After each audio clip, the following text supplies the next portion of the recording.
దేవుడి నామానికి మహిమ కలుగును గాక. మీరందరూ ఎలా ఉన్నారు? మీరందరూ బాగున్నారని నేను ఆశిస్తూ ఉన్నాను.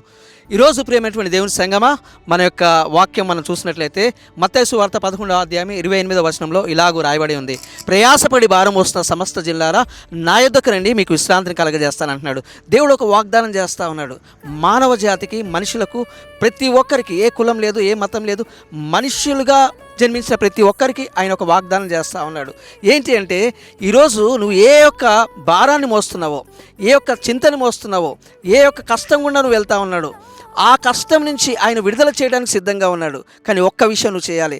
ఈరోజు నీ భారాన్ని, ఏ ప్రయాసతో పడి ఏ భారాన్ని అయితే మోస్తున్నావో, అది ఏదైనా సరే, నీ అంతరంగంలో, నీ కుటుంబంలో, నీ పరిస్థితుల్లో, నీ వ్యక్తిగత జీవితాల్లో ఏ భారాన్ని మోస్తున్నావో, మోయలేక మోస్తున్నావో, దాన్ని దేవుడు యేసయ్య వాగ్దానం చేస్తున్నాడు.